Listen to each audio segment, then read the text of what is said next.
Welcome to this video.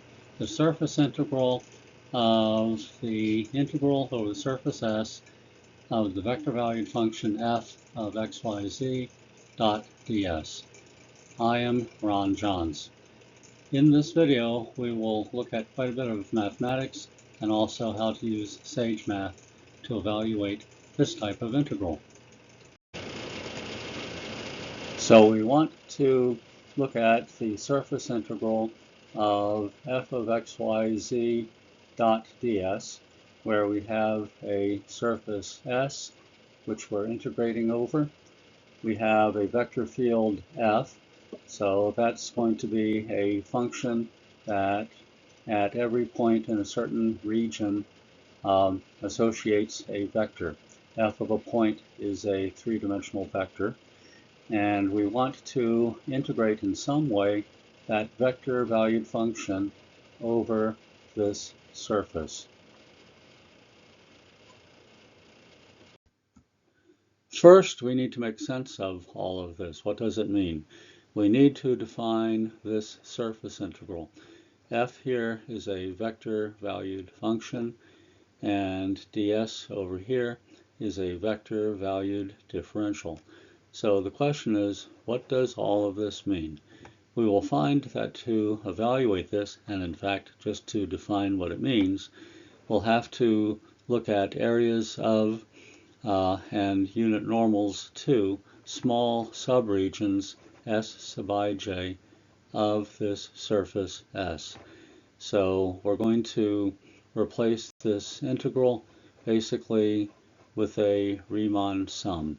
Basically, it's going to be a Riemann sum with the sum of something. It'll be a double sum. So, how should we define a surface integral of a vector valued function? To answer this question, we will think about water flow through a surface. Suppose we have a circular tube and we have water flowing up through this tube at a certain velocity. If we look at a circular surface here, and up here, let's look at an elliptical surface up here, during a certain amount of time, how much water would go through each of these surfaces? Well, during a time delta t, for instance, the amount of water going through this surface, circular surface, would equal the volume of water that passes through this elliptical surface. We will use this idea when we look at the integral of f, a certain vector valued function, over a surface S, which might be something like this, because we'll consider a little subregion of this surface S and ask, how does fluid flow through here so that we have equal amounts coming out during the same time interval, delta t. Water is an example of a fluid that is very close to being incompressible. The density of water is the same everywhere. You can't compress it to a higher density. So we'll look at incompressible fluid flow through a membrane. So we have an incompressible fluid, such as water, flowing through a tube at a velocity of v sub t. V sub t is this vector here, going straight up through this tube. At every point, the velocity is going to be v of t. Well, in that case, during a time period delta t, the same volume of water flows through this circular surface as the elliptical surface up here. So the flow rate through this ellipse has to be equal to the rate of flow through that circular surface. But if we look at this ellipse here has a larger surface area than this circle. And so our definition of an integral, surface integral of a vector valued function, such as the integral of velocity, has to take into the account that the total flow rate through this ellipse and through this circular surfaces are equal. So let's think of flow through a surface S in terms of small regions, subregions, which in this case will be ellipses. Suppose we have a circular tube with fluid, incompressible fluid flowing through it, and in the circular tube the velocity of the fluid is given by the vector v sub t. Now, if we come through here, let's draw another copy of v sub t parallel to this one out here. This surface S could cut that circular tube with the cross section being an ellipse. So let's let v sub n be the normal component of the fluid velocity along the unit normal n. So v sub n is perpendicular to this surface S at this point also. We can draw a triangle with v sub t, v sub n, and just drop a perpendicular over to this vector and let the angle theta be the angle right in here. So we have a right triangle.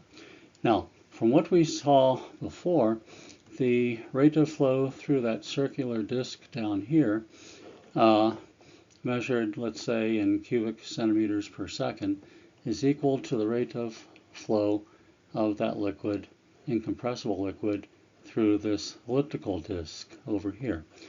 So we'll say the flow subcircle, this will be the flow rate through that circle, equals the flow rate through that ellipse. Now the flow rate through the circle is just the area of that circle. Let's assume that the radius is r, so it's pi r squared times v sub t. So that's the rate of flow of the liquid through this circular disk. The flow through this ellipse up here is going to be what? Well, for an ellipse, if you have, I guess you call them semi-axes, radii or something, if the dimensions of this ellipse are a and b, so the axis here would be, let's say, 2a, and axis through the center here would be 2b. The area of that ellipse, according to this drawing, is pi times r, the radius that we had for the circle down here, times b times v sub n, the speed of that liquid coming out of that ellipse. Remember, v sub n right here is perpendicular to this elliptical surface. Okay, but v sub n is equal to v sub t times cosine theta, so we can write it this way also, pi rb v sub t cosine theta. So then the flow through the circle is equal to the flow through the ellipse, which we saw was pi rb v sub n, and this is equal to the area of the ellipse, and then v sub n is the v sub t dot n. That's what v sub t cosine theta is here. That's going to be v sub n by this right triangle. Okay, so the flow through the ellipse is that area times this dot product, same thing we had up here. So what we'll do then is write that as v sub t dot the unit normal, and then the area of this ellipse, thinking of this ellipse as more or less being infinitesimally small, we'll call the area of that ds. So the flow through that ellipse, if we do it actually over the whole surface, cover the surface with ellipses, you can't really do it and cover everything because some little areas would be left out. But this is kind of a waving hand idea of how we would define this integral. So the flow through that entire surface S, which is up here, looks like a parallelogram in this case, is going to be the double integral over S of v sub t dot n hat ds. And this thing, v sub t dot n hat ds, we're going to call that the surface integral of v sub t dot ds.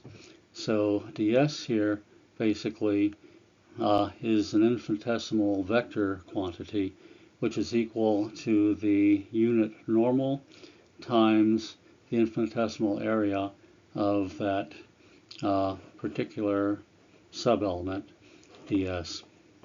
And so this is going to inspire our definition of the integral over a surface of a vector-valued function.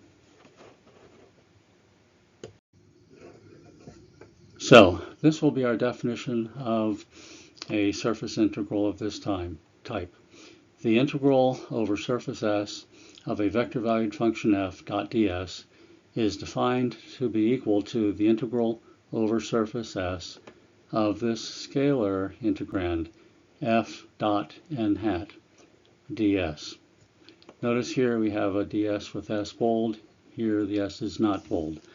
Here we're integrating a scalar valued function with respect to surface area for that surface that we're looking at. So this is our definition. We tried to give motivation for it, but this is the way that after being motivated, people would be inclined to define that surface integral so that it could be usefully used in certain types of computations in fluid mechanics, electrodynamics, and other physical situations. We will be dividing a surface S into a whole system, a lot of small subregions, each of which, if small enough, will look like a parallelogram. And so in order to do the approximation of these integrals in terms of Riemann sums, we will need to know how to find the area of a parallelogram. What we'll do is define a parallelogram in three-dimensional space defined by two vectors for two sides, and the other two sides are just copies of those vectors. Let's review the area of a parallelogram. You might have seen this in one of my previous videos. The area of a parallelogram is equal, it turns out, to the length of the base times the length of the height. Here we have a parallelogram out in space, and it's determined by two vectors, A and B. These parallel sides are also A and B, just with different starting points. The height h is going to go from one of the parallel sides to the other parallel side, a perpendicular line here. And so the area in this case is the length of B times this height. Basically, we can think of this parallelogram as having an area as the sum of the areas of two triangles, right triangles. And so we can easily show that it's the length of the base times the height. Well, the height by trigonometry here is just equal to the length of the vector A times the sine of the angle. But the norm of A times the norm of B times the sine of the angle between A and B is just the norm of the cross product of the two vectors, the norm of A cross B. So here we have a nice formula for the area of a parallelogram, no matter where in three-dimensional space it is located. This parallelogram could have this point, and this point somewhere in 3 space, and then there would only be one particular parallelogram that would look like this. We now know how to find the area of parallelograms floating out in 3 space in different orientations. We will use parametric equations on a two-dimensional region R in the two-dimensional plane to define our two-dimensional surface S, which lies out in 3 dimensions somewhere. We will use small rectangular subregions of R, we'll call them R sub ij, and we will use the parametric equations to map those small rectangular regions in R into small subregions of S. And these subregions S sub ij, if we pick small rectangles R sub ij, these S sub ij's will be approximately parallelograms. And we know how to find areas of parallelograms. So here's the setup. In 3-dimensional space, here are x, y, and z axes for that space, we have a surface out here. And we have a vector valued function, maybe call it f, and we want to integrate that vector valued function over this surface S. Well, to do that, we must find a region, a two-dimensional region R in the, let's call it UV plane. And inside this region R, we will look at little subregions R sub ij, and they will map into little subsurfaces over here S sub ij. To map the region R into the region S, we will have a set of functions. X is a function of u and v. X is basically this coordinate over here as a function of u and v. Y is a function of u and v. And the z coordinate is a function of u and v for any point x, y, z out here in this surface. And that surface S then is given by these 3 equations for x, y, and z, the coordinates for u, v, that ordered pair, which represents a point in this region R.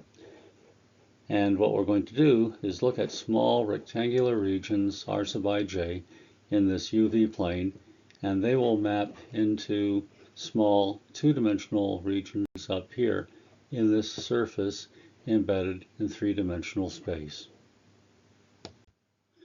So we saw that we have small regions up here which are more or less the shape of a parallelogram. Call this S sub ij, and we got this by mapping R sub ij into it by using that function little r. So S sub ij basically is the position function little r, that vector valued function, evaluated at every point in the region R sub ij. And we'll let delta S sub ij be its area, and then by the way that we compute areas of parallelograms, the area of this parallelogram-like region is just the norm of the cross product of the 2 vectors, more or less approximating the sides of this parallelogram.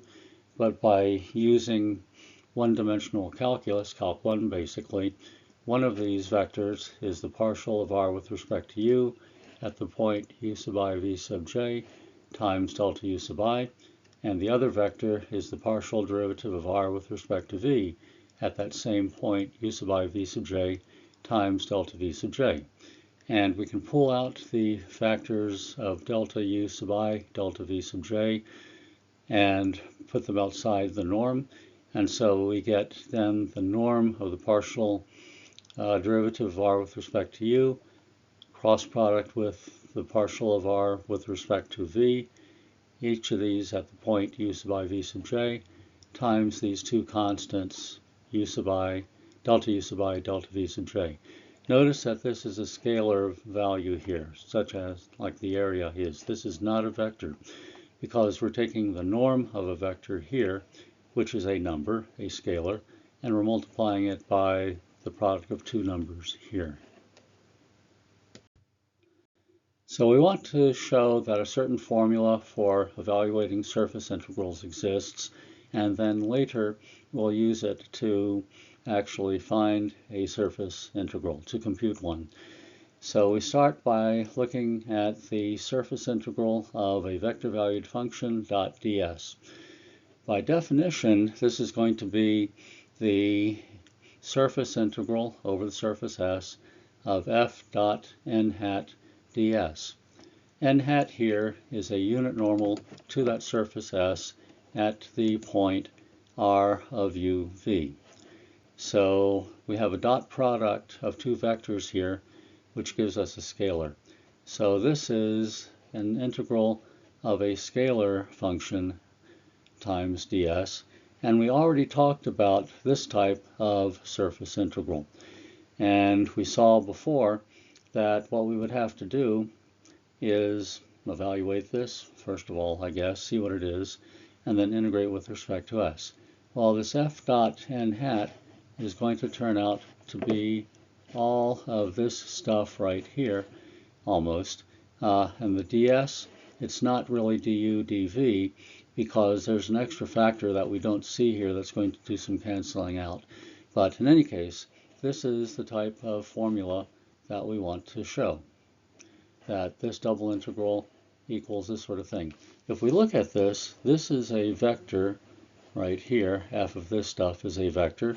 This cross product is a vector. So we have vector dotted with a vector, which is a scalar.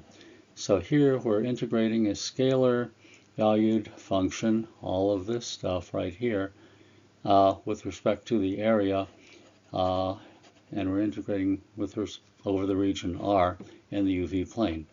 So we'll see that to get this, we're going to have to do a little bit of work, because a couple factors cancel here, but we don't really see them here. This is the formula, but we have to work a little bit to get this equality right here.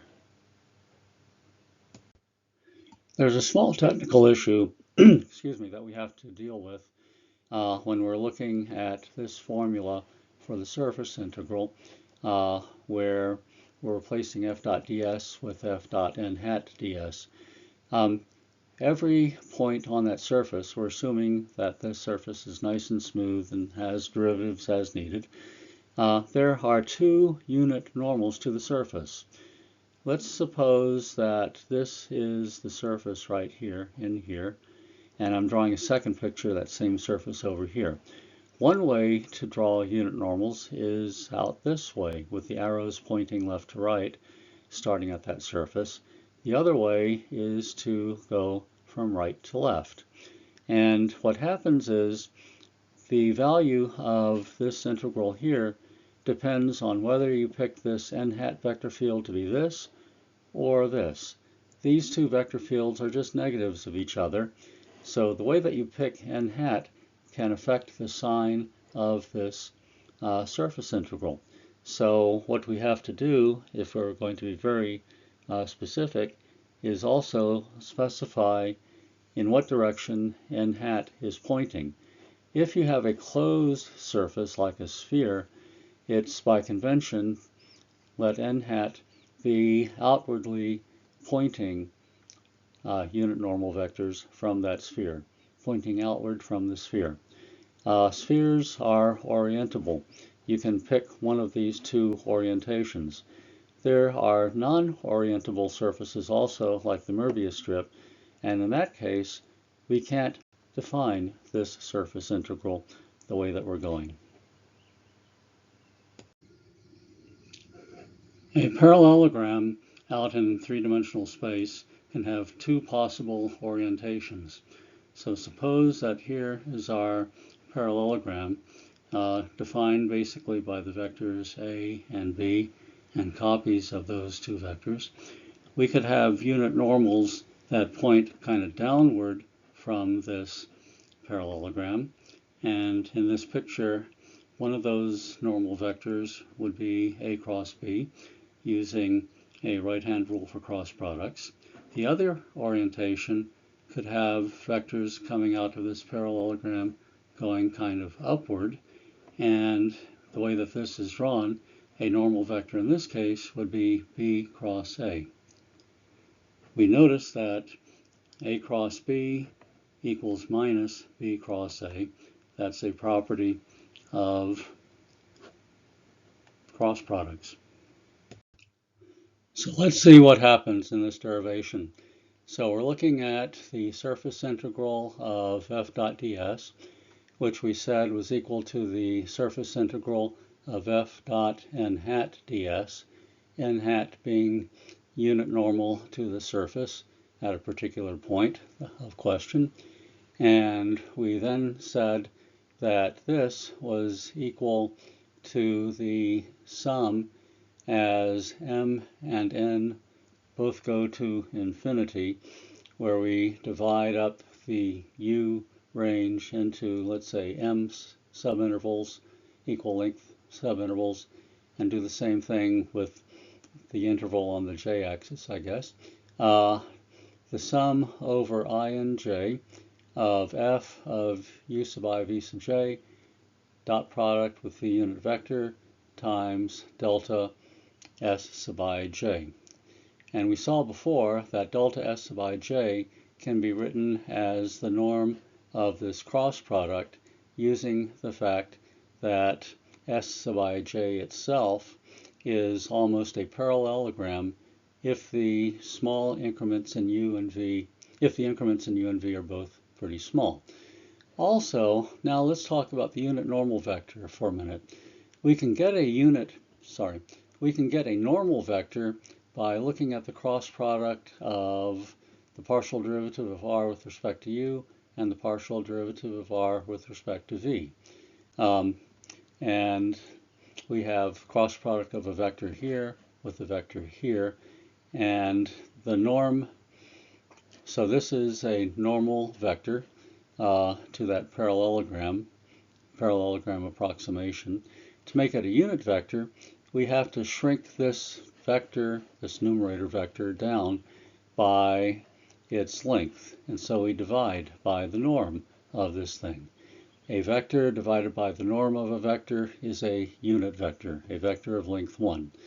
So then, when we look at this surface integral, once again, we have that it's the limit of f of u sub I v sub j, like we have up here. This unit vector is this fraction right here, and then the delta s sub I j part is equal to, in our parallelogram approximation, the norm of this cross product times delta u sub I, delta v sub j. And now, this is a fairly long formula, but if you look at it, this denominator right here is the same as this factor right here. And so we can algebraically simplify this. And we simplify it to the limit as m and n go to infinity of the sum over I and the sum over j of f of u sub I v sub j times this thing right up here, this numerator, times delta u sub I times delta v sub j. And we look at this and we realize that this is a Riemann sum for the double integral over R of f dot this cross product of partial derivatives, which we have right here, du dv. And so we now have a way to evaluate surface integrals of vector valued functions like this f here. We can go from a surface to just a region in the UV plane where we have a position vector function that maps region R into region S.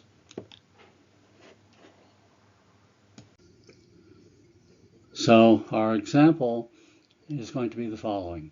Let's let f of x, y, z be the vector 10, 10 plus y, 10 plus y. If we look at this figure over here, this vector valued function is represented by these arrows in this three-dimensional region. Let's let the surface S be the plane x plus 2y plus z equals 3 for x between minus 2 and 2 and y between minus 2 and 2.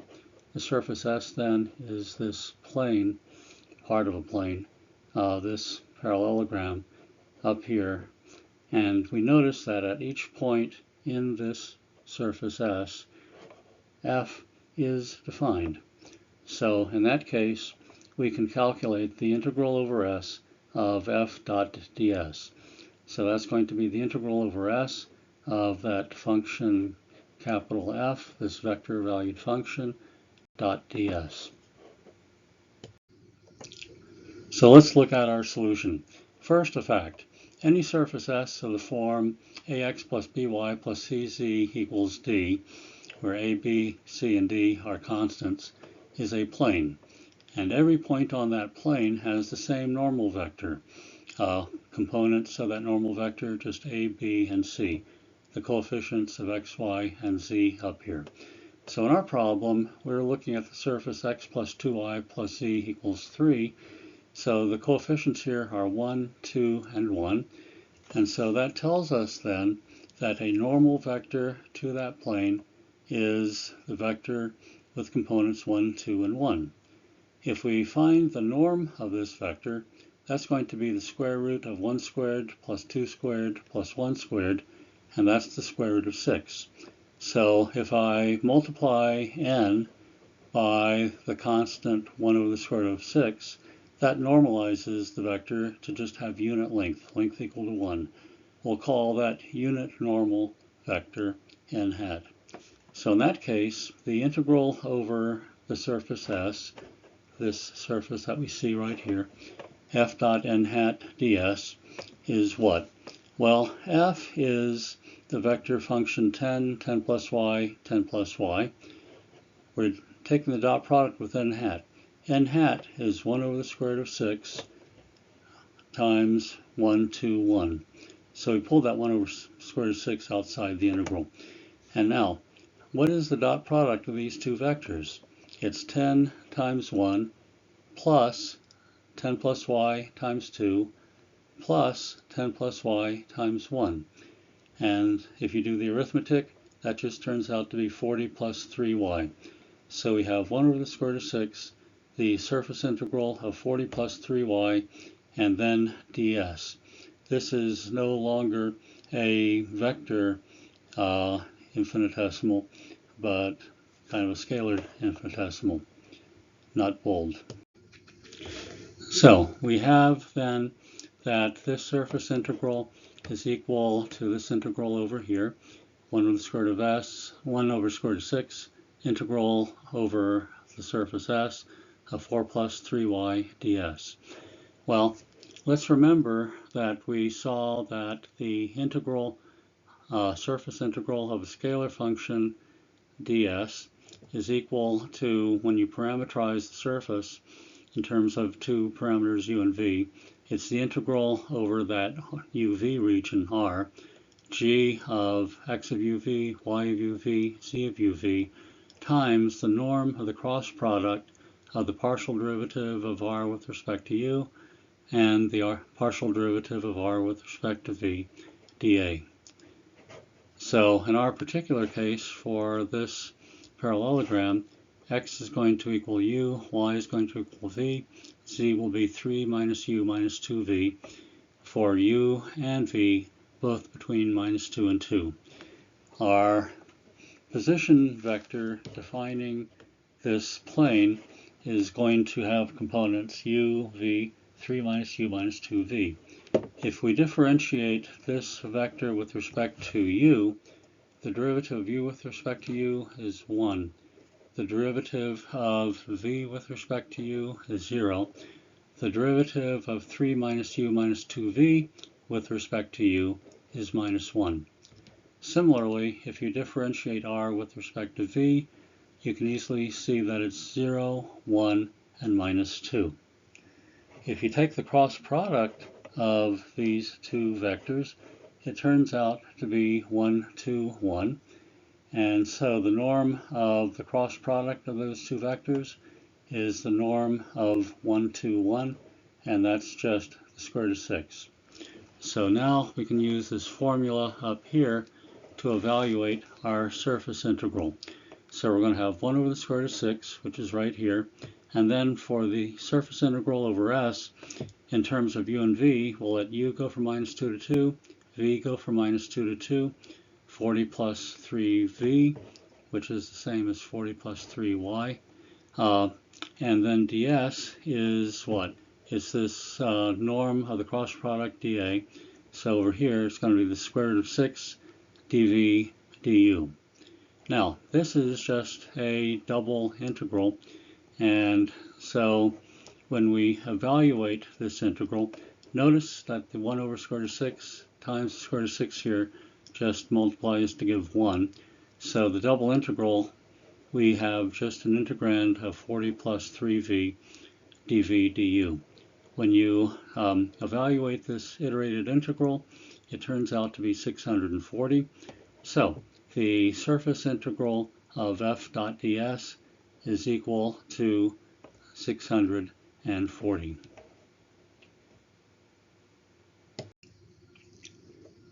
So how could we use Sagemath to help us do this computation?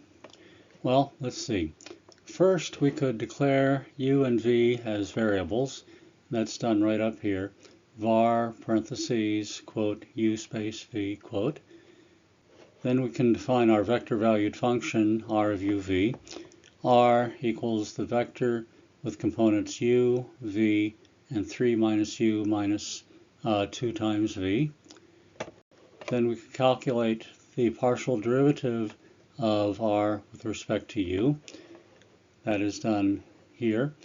Ru is defined to be the derivative of r with respect to u, and then we'll just print out the value of that partial derivative, Ru. Turns out to be 1, 0, minus 1. Similarly, calculate the partial derivative of r with respect to v. I think I'll call that variable, or that vector, rv, and I get it by differentiating r with respect to v.